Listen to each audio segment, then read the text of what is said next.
Atlantic, Commerce. We have Steve Miller. We have a lot of people. We have Aaron. We have a lot of people. Go ahead. Have you spoken with any of the U.S. service members who were injured during that operation in Venezuela? Yes, we have calls into them. They're all in good shape. Can you detail what watching that was like when all this played out in Venezuela and what Maduro was doing that moment? Well, I knew the possible danger. It was a very dangerous operation. It was amazing that we had a few injured, but all are in good shape right now. But I knew there was great danger. We got off the helicopter. The helicopters were being shot at. They got on the ground. Amazing talent and tremendous patriotism, bravery. The bravery was incredible. Lindsay, they got off the helicopter and the bullets were flying all over the place. As you know, one of the helicopters got hit pretty badly, but we got everything back. We got everything back and nobody killed. The next question is who's in charge of Venezuela right now. Have you spoken to the newly sworn-in president there, Rodriguez, and what are your thoughts on the entire situation? You said the U.S. would run Venezuela. We're dealing with the people. We're dealing with the people that just got sworn in. And don't ask me who's in charge because I'll give you an answer and it'll be very controversial. What does that mean? We're in charge. Have you spoken with her? We're in charge. Have you spoken with her? No, I haven't, but other people. Do you want to? At the right time. Did the U.S. give Delcy Rodriguez any guarantees in exchange for cooperating with your administration? No, but she's cooperating. Are you going to demand free and fair elections in the short term in Venezuela? Well, it depends. You know, what you're talking. We have to do one thing in Venezuela, bring it back.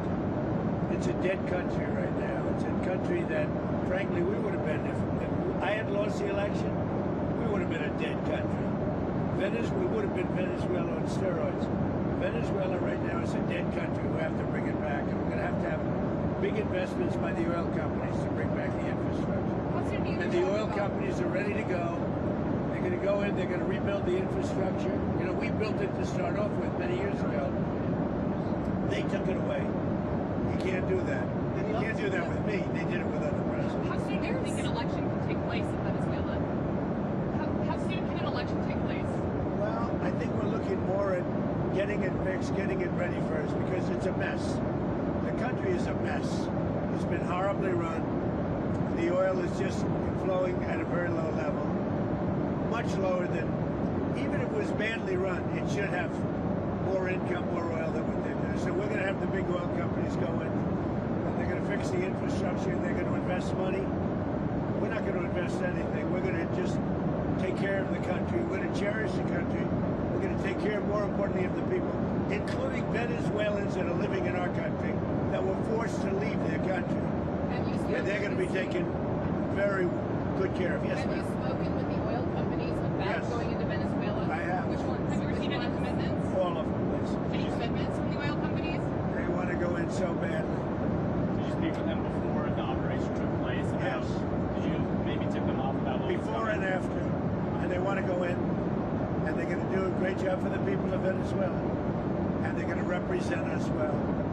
But you know, the infrastructure is rusty, rotten, most of it unusable. It's old, it's broken. You see pipes laying all over the ground. Nothing's been invested for years.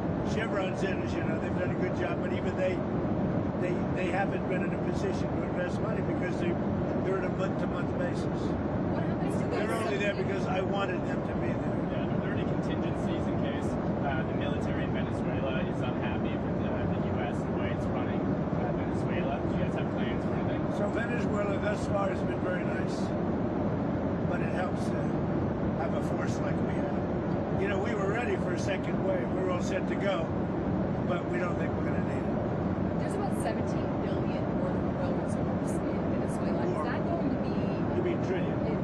And is that going to be You something? say billion or trillion? I said billion. You said 17 billion. It's much more than that. Okay, so what is going to happen to those reserves? We're going to run everything. We're going to run it, fix it. We'll have elections at the right time. The main thing you have to face is a broken country. There's no money. There's inflation. Like we would have had, if I didn't win this election, we would have been Venezuela on steroids. Lindsay would know that. You might say something on that because we were talking before. We would have had a doubling up of very bad things that cost us a lot of money, like welfare, frankly. We wouldn't have had jobs, and instead of having $18 trillion in, we would have had at least $5 to $10 trillion leaving the country. So our costs would have gone up, and all of the money that's, we're setting a record. It's long broken. And that's it. That's after 10 months.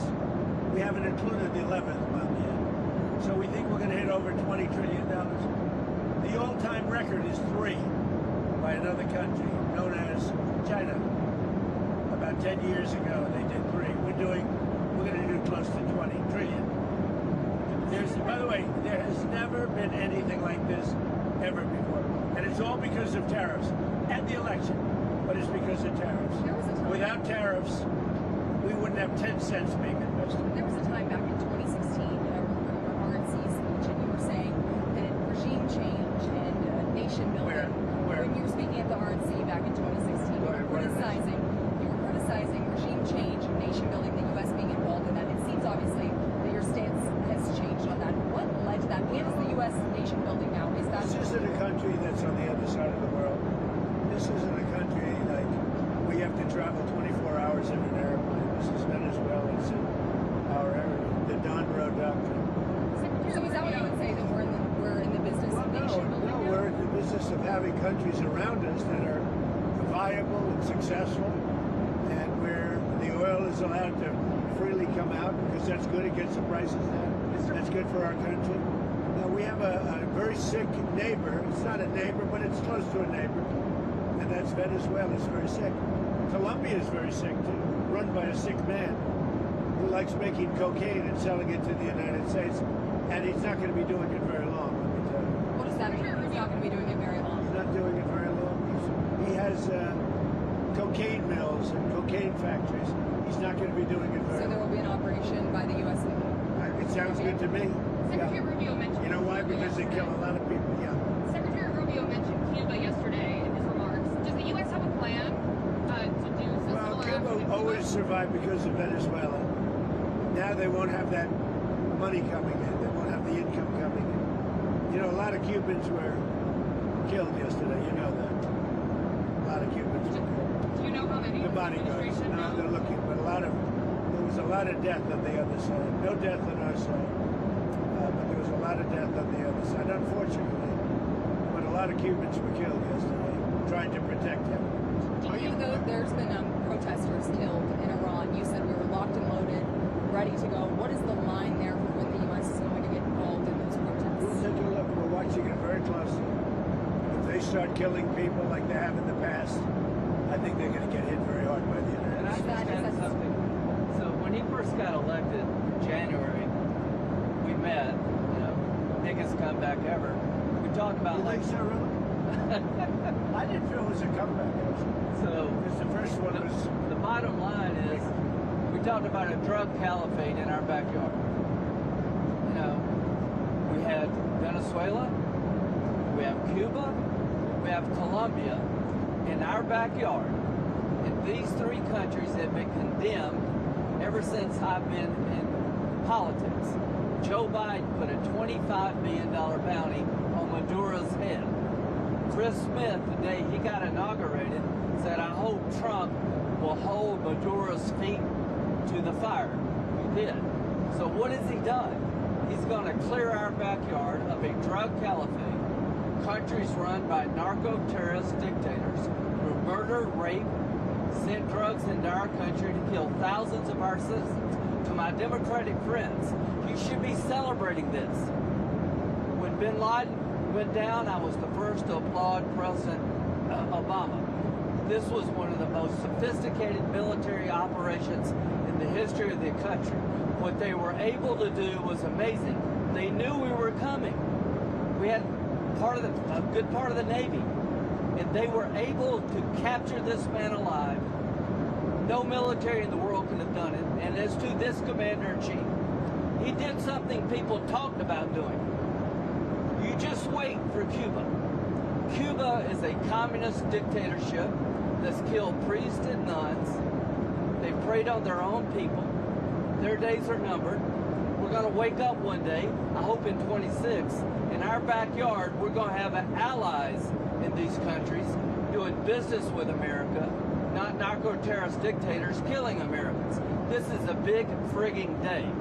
And everybody in the world is thinking differently than they were just a few days ago because of what you did. Do you think you're going to? By the way, you know, you mentioned something that's interesting. Lindsay mentioned Bin Laden. You know, I wrote about Bin Laden 1 year before the attack on the World Trade Center. And I said, you got to go after Bin Laden. It was in my book. And very few people want to say that, but it was in my book. You know that. I think you've actually talked about it. But if they would have listened to me, they would have taken out Bin Laden, then you wouldn't have had the World Trade Center tragedy. Yeah, this is certainly going. Did you know that? I predicted Bin Laden. I learned something every day. No, but did you hear that? Well, I you did know now. I just heard it Yeah. right No, I now. wrote a book. It was 1 year before the attack that the book came out. And it talked about, there's a whole page, a whole section dedicated to a guy named Bin Laden who's a bad guy who you have to take out. So I'll get the book. But right after the election, he told me, I'm going to clean up our backyard. Now, this was before he took office. This was one of the president's priorities, is to make sure that people in our backyard, narco-terrorist states, will not continue to kill Americans without the number of people that will be alive today because Venezuela will be in different hands is going to be tens of thousands. This is something to be celebrated, Not whether you just- like him or not. Not just Venezuela. It's what's coming out of Venezuela Yes. in the form of ocean-going and Gulf-going and sea-going boats. Every time we knock out a boat, and we've done a lot of them, we did 3 over the last few days. They're very rare now. You don't see too many of them. Hard to read. But drugs by sea are down 97%. Think of that. And now we're going to stop it by land too. The land is easy. We had to do the sea before we did the land because it just works out. Yeah, you were just talking about the land, but it sounded like. And by the way, you have to do something with Mexico. Mexico has to get their act together because they're pouring through Mexico, and we're going to have to do something. We'd love Mexico to do it. They're capable of doing it. But unfortunately, the cartels are very strong in I Mexico. remember one time you actually, speaking of Mexico, I asked you about Claudia Sheinbaum, and you told me at one point you had offered to send U.S. troops into Sure, I Mexico did. to combat drug trafficking there. Is that something you Well, I like Claudia. I think she's a terrific person. I would say every single time I talk to her, I offered to send troops. And she's just not willing? She's concerned. She's a little afraid. The cartels are running Mexico. Whether you like it or not, it's not nice to say, but the cartels are running Mexico. Yeah, speaking of those U.S. troops, I mean, one thing that Americans and a lot of people are wondering, you just sounded like you weighed out another strike, another land strike at least in Venezuela. You sound like you weighed that out. Well, we didn't need it. But- We were prepared to do a second strike if we needed it. We're totally prepared. But that's And off we're the still table. prepared. That's off the table now. No, it's not. If they don't behave, we will do a second strike. Will you demand The question is that the American troops, are they going to be on the ground? They're doing any kind of peacekeeping. I think Americans are very... Depends on what happens. It depends a little bit on the new administration, if you want to call it. So if you see that pushback from Rodriguez and ultimately... Well, I don't think there was pushback. I think that, She called frankly, it... well, you know, you hear a different person than I hear. Really? So you have spoken? We talked to them. Oh, you did speak. They've been very good. She called it kidnapping of Maduro. So it's not a bad term. Go ahead. Now, are you going to demand that Delcy Rodriguez let opposition figures return or free any political prisoners? We haven't gotten to that yet. Right now, what we want to do is fix up the oil, fix up the country, bring the country back, and then have elections. Now, is it very... We better bring the country back. Otherwise, you're gonna have a mess that's so bad. It was really bad. It's going to get a lot worse unless we go in and fix it. Is the U.S. going to reopen its embassy in Caracas or get the We're deed? thinking about it. We've been asked to do it. You We've had... actually been asked to do it. Do you think the You and Putin and on the phone, of course, and Zelensky at Mar-a-Lago. Yeah. You told me that... Numerous times. You told me that your New Year's resolution was peace on earth. Do you think that 2026, if you could set a deadline of when the Russia-Ukraine... I don't do deadlines, but I would say that, like as an example, Thailand and Cambodia. Well, I was very Where does proud that of that. actually Wait a minute. stand And they between started Russia? up again and they got it solved. Where does that I give actually myself 1/4 of a point for that. So now I'm 8 1/4 points because they started up Thailand and Cambodia and now it's okay. So where does it actually stand between Russia I think and we'll have a Ukraine deal right now? at some point, hopefully in the not too distant. So I don't know if you saw the numbers just came out. 30,000 soldiers were killed this current month. And there was that in 30,000. 27,000 the month before. Have you and Senator Gray discussed additional Russia sanctions? We discuss it all the time. There's nothing else I talk to him. I don't consider him very exciting to talk to, except when we're talking about legislation. And we talk about legislation all the time. You think that's an exciting relationship? It's not. But we talk a lot about legislation, and we have great legislation coming. You want to tell them? So the tariff bill, so here's what I believe. I don't think we could have secured the border without the threat of tariffs. I don't think we'd have a European trade deal without the threat of tariffs. So if you want to end this conflict, then put pressure on Putin's customers. He sanctioned the 2 largest oil companies in Russia, which is the biggest pressure anybody's put on Putin since the war started. But we have 85 co-sponsors to give this president. It's hurting Russia very bad, the sanctions. Oh, yeah. So this bill would allow. And India also is bullish. Yes, sir. So he put a 25% tariff on India for buying Russian oil. I was at the Indian ambassador's house about a month ago, and all he wanted to talk about is how they're buying less Russian oil. Would you tell the president to relieve the tariff? This stuff works. So I'm hoping we'll bring the bill up, and it's from 0 to 500. He picks the number. Nobody else does. But if you're buying cheap Russian oil, keeping Putin's war machine going, we're trying to give the president the ability to make that a hard choice by tariffs. I really do believe that what he did with India is the chief reason India is now buying substantially less Russian oil. So I hope we pass this bill soon. And after They this, wanted to make me happy, basically. He wanted to. Modi's a very good man. Yes. He's a good guy. He knew I was not happy, and it was important to make me happy. They do trade, and we can raise tariffs on them very quickly, and it would be People are very afraid bad of for that. them. All that you said, you told me you were very thrilled. And I'll tell you something, the Russian economy is lousy. But what's really lousy is the Venezuelan economy. The Venezuelan economy is, I think, the worst economy I've ever seen. If you look at inflation, things are doubling every day. Stolen It's a disaster. We got to fix the country fast. President Trump, are there going to be any more? You said the oil companies are going to go in there. Are there any other companies that you've talked to about dealing with Venezuela? Maybe Mr. Lundin could talk about that. Are there any other corporations, entities outside of oil? Outside of the oil business. Like who? Well, the oil business, yes, but outside, yes. Howard, you want You to have steel, you have minerals, right? All the critical minerals. They have a great mining history that's gone rusty. So steel, aluminum, but minerals, I mean, this is all, it's a rich. It was once upon a time one of the great economies and cultures of the world, and it was destroyed, and now President Trump is going to fix it and bring it back. For the Venezuela. But it's not easy. It's really gone bad. Any rare earth? But it's got potential. What? Maybe any rare earth minerals? They have rare earth, but everybody has rare earth. Rare earth is not rare. What's rare is the processing. We got We're almost doing done. processing plants. That's right. There's no such thing as rare earth. The rare earth is everywhere. What isn't everywhere is the processing of rare earth, and we have a lot of places going up right now. One thing you that you specifically react to is the Minnesota fraud that we've seen play out. Well, it just doesn't get worse. I've reacted. It's almost not even believable. This very stupid, low IQ governor, he's a very stupid man, because, you know, I had a campaign against him with JD. And he's a stupid man. And he's a corrupt politician. And the Somalians are ripping off our country to the tune of, looks like $19 billion, but that's only what they can find. So usually when you're looking at 19, that would mean it could be 50. But the numbers are astronomical. Think of it. They have a dead country. They don't have government. They don't have anything. They don't have a military.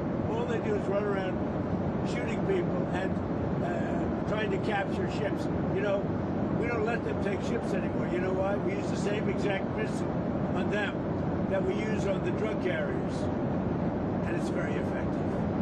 You notice there's nobody capturing ships anymore? Because as they head out to go capture the ship, and the ship doesn't want to fire back because it's very flammable stuff in many cases. And the insurance companies don't want, because they build $1 billion ship, and they don't want anybody firing rockets into the ship.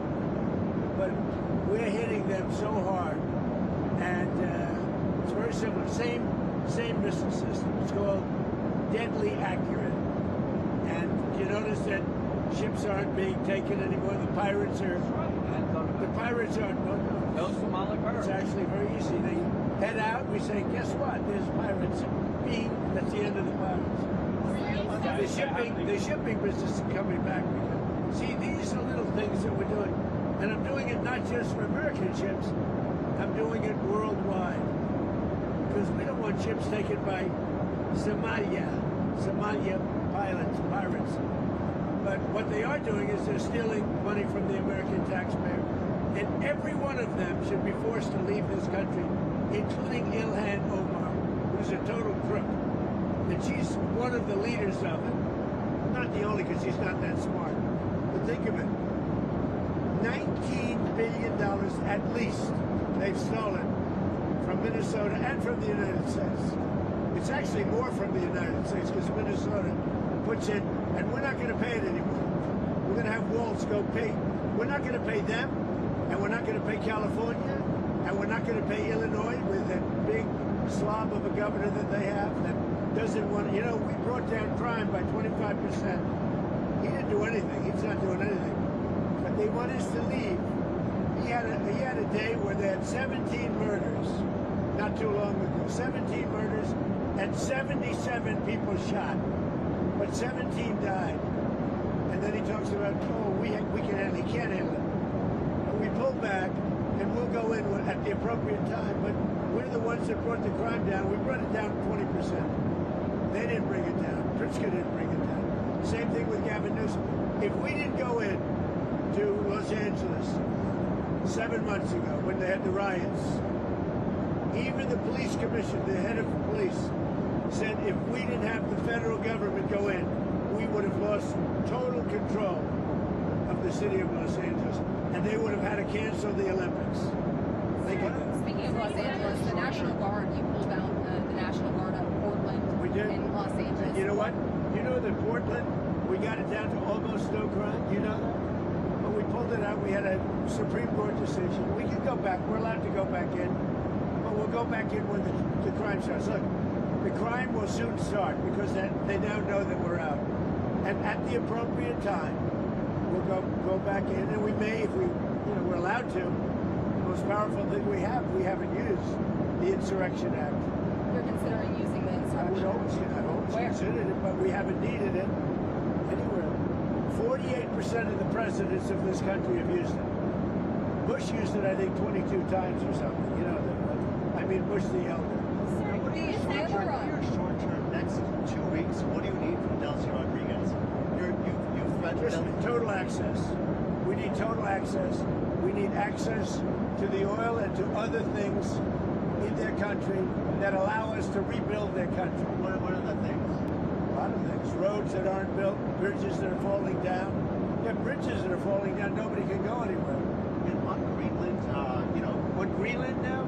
yeah, on Greenland. How did we come up to Greenland? So, do you expect to take an action against Greenland? Well, I don't want to talk about Greenland. Let's talk about Venezuela, Russia, Ukraine, and we'll worry about Greenland in about 2 months. Let's talk about Greenland in 20 days. On Venezuela, we've talked so much about energy. By the way, I will say this about Greenland. We need Greenland from a national security situation. It's so strategic. Right now, Greenland is covered with Russian and Chinese ships all over the place. We need Greenland from the standpoint of national security. And Denmark is not going to be able to do it, I can tell you. You know what Denmark did recently to boost up security in Greenland? They added one more dog sled. It's true. They thought that was a great move. What would the justification be for a claim to Greenland? want to talk about Greenland now. I just say this. We need Greenland from the standpoint of national security. And the European Union needs us to have it. And they know Are that. you I think worried there's at all some that confusion the about- operation in Venezuela will affect your relationship with Xi Jinping in China? No, I don't think so. I have a very good relationship. We have the power of tariffs, and he has other powers on us. Are you still planning to travel to see him in April? Yeah, I'll be going in April. I think there's some confusion from Americans and maybe the community world when it comes to what you said about Rodriguez earlier today in a phone Right. interview. You said that she would face the same fate, if not worse, than Worse. Maduro. But it sounds like you're talking to her on the phone I am. and wanting to work Not with me, her. my people. And It's the you same. are considering her power. Can you just clarify where you stand on Delcy Rodriguez I right now being in I don't have to tell you. I just say that she will face a situation probably worse than Maduro. Because, you know, Maduro gave up immediately. So she could also He raised his hand, he gave up. And he did the right thing, but he gave up. So we were so effective, and it was so fast and violent. It was very violent. But we were so effective, he raised his hands and gave up. What was the most violent moment I during don't want to tell you. Did you get a There were some bad moments, but there were some very violent moments. I don't want to tell you. Did you get a briefing at all on Maduro's first night in U.S. Yes. custody, and what can you tell us I about have a that? total briefing on every aspect of it, but I don't think it's appropriate to talk to the press about it. You'll find out. When it comes to him in court tomorrow, I mean, what's the end game here with Maduro? There Does is he just no rot idea. in We're a just U.S. going to go prison? through a slog of a trial. The judge is very respected. Judge Hellerstein is a highly respected judge. We'll see how we do. The case is it's infallible. People are so happy with what we've done. You know, you go down to Miami, you go down to a lot of places, and they're all dancing in the streets of this country. You know, he was a rough man. Killed millions of people. He killed millions and millions of people. After he stands Can trial, I would just you say ever- something? We got this is a good thing, not a bad thing. President Biden put a $25 million bounty on the guy's head. Why? Because he was a horrible criminal, murderer, poisoning our people. Every administration has been saying he's a threat to our country. He's a bad guy. This is the first guy that's actually done something about it. Here's the story for me. He could be in Turkey today, but he's in New York. So if you tell people in Cuba, you need to stop being a communist dictatorship threatening America, you should go somewhere else. You better take the offer. Maduro has nobody to blame but himself. He gave him a way out. He chose to defy Trump and the U.S. military, and his ass is in jail where he deserves to be, and every president has said the same thing, but he didn't. You know, one of the things that is happening, I think you see it all the time. Howard, you've seen it. That Cuba is ready to fall. You know? Yes. Cuba looks like it's ready to fall. I don't know if they're going to hold out. Is there a final But straw? Cuba now has no income. They got all of their income from Venezuela, from the Venezuelan oil. They're not getting any of it. Is there a final And straw? Cuba literally is ready to fall. And you have a lot of great Cuban Americans that are going to be very happy about this. Marco Rubio has really had your ear, it seems, throughout this entire process.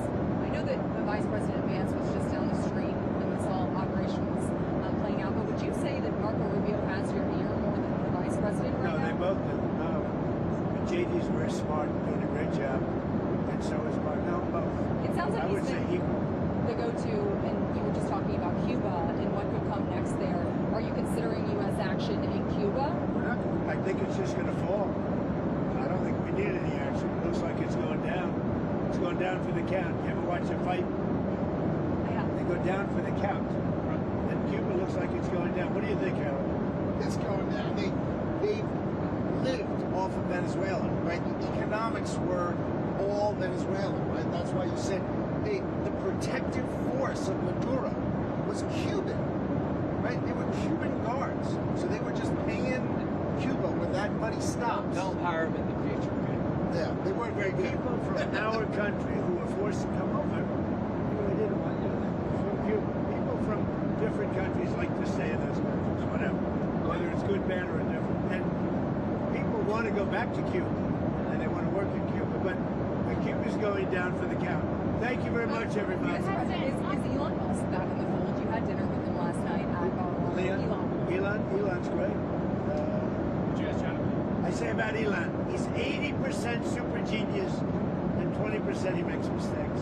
But he's a good guy. He's a well-meaning person. Can I ask you about one more thing that I've been wanting to ask you the last couple of days? You said that you were very... He's got a lot of questions. I do. I have a lot of Tell questions. him who you were. Go ahead. I'm with News Nation. My name's Libby D. So you said that you were really very angry with the Ukrainian President Zelensky if he was the one who conducted that strike on Putin's residence. I don't believe that strike happened. Right. So Putin had said in that phone call to you that that strike happened. You came out and said that, and you believed Putin. There was some criticism. There is something that happened fairly nearby, but had nothing to do with this. Why did you believe Putin in that moment, and then you say that about Ukraine? Because nobody knew at that moment. I mean, that was the first I heard about it. So why not? He said that his house was attacked. We don't believe that happened. As now that we've been able to. But that was the first we ever heard about it. We just hope that Russia and Ukraine get it settled. You know, it's costing us nothing. In fact, we make money because unlike Biden gave $350 billion, gave it away. Now, I got a lot of it back because we did a rare earth deal going into rare earth. And we're going to get a lot of the money back, maybe all of the money, maybe more than all of the money. But we get paid now. Whenever we send anything, they pay. So this isn't an economic thing for us. This is a soul. This is a situation where on average 25,000 souls, 25,000 soldiers mostly, and some people from Kiev and different cities, but a very small number by comparison. 25,000 to 30,000 soldiers are being killed every single month. And they're not from America, they're from Russia, and they're from Ukraine. And if I can get it stopped, I'd like to get it stopped. And I think we will. Thank you very much, everybody. You've talked about returning some control to American companies. Did that play at all into your decision to capture Maduro? No. What really played is the fact that he sent millions of people into our country from prisons and from mental institutions and drug dealers and every drug addict in that country, in his country, was sent into our country. Think of that. Every single drug addict from Maduro's country, which isn't really his country and it's certainly not his country anymore, every drug addict and every drug dealer has been sent into our country. Now, we're getting them back, but it's a very laborious job to get them back. Very hard job. And, of course, we're not getting a lot of good backup from certain judges, from certain radical left. But we're doing well on appeals because the people doing the appeals, seems that the judges are much more sane. What these super radical left judges are doing to our country, it's incredible. But if you take a look, Maduro sent hundreds of thousands and even millions of people from jails, from prisons, from mental institutions, drug dealers, drug addicts, everybody. He sent anybody with a problem to it. It can never be forgiven. And other countries have done the same, but nothing like Maduro's done. During your campaign, you talked about ending American foreign intervention. What changed your mind with Venezuela? What kind of drew your interest there? The fact that he sent drugs into our country, we're stopping it rapidly with what we're doing with the sea, because they come in, a lot of it comes in by sea, but it's not coming. The drugs coming in, as I said before, by sea are down 97%. You should be saying, thank you very much, President Trump, great job. Now they can't get anybody to pilot those boats. You know, it's 97%. I'm trying to figure out who are the other 3%. What's your response to supporters who voted for you, who may be glad and relieved to see Maduro in custody? The voters that voted for me, let me just tell you, the voters that voted for me are thrilled. They said, this is what we voted for. So let's just think about it.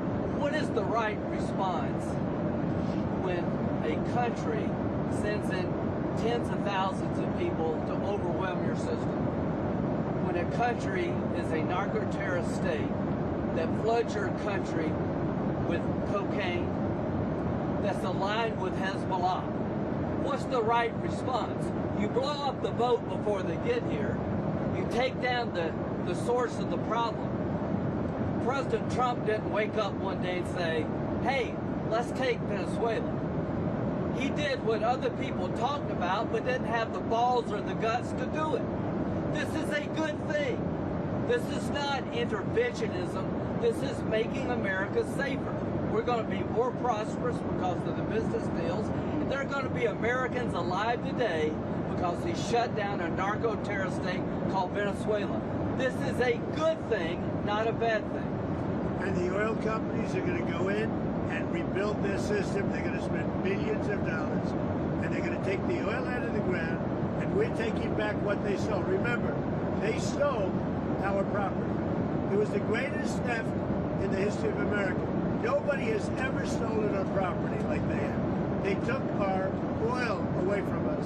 They took the infrastructure away. And all that infrastructure is rotted and decayed. And the oil companies are going to go in and rebuild it. We're not going to spend very much money at all, if anything. But the oil companies are going to go, we're going to take our oil back. But we're going to also do things that, when you look at what he did, the drugs are terrible, but also terrible. He sent hundreds of thousands of people into our country that should not be here. And that means from prisons. That means Tren de Aragua, the gang, Tren de Aragua, that comes out of Maduro's country. He was very friendly with that gang. Well, they're having a hard time right now. You know, we had Tren de Aragua all over Washington, D.C., and they got the hell beat out of them. Washington, D.C. is the safest city right now in the United States. Thank you very much. Mr. President, if you had to sum up Operation Absolute Resolve, would you say that it was about oil or it was about regime change? It's about peace on earth. How is it peace on earth? Peace on earth. We gotta have peace. It's our hemisphere. The Monroe Doctrine was very important when it was done, and other presidents, a lot of them, they lost sight of it. I didn't. I didn't lose sight. But it really is, it's peace on earth. Thank you very much. Mr. President.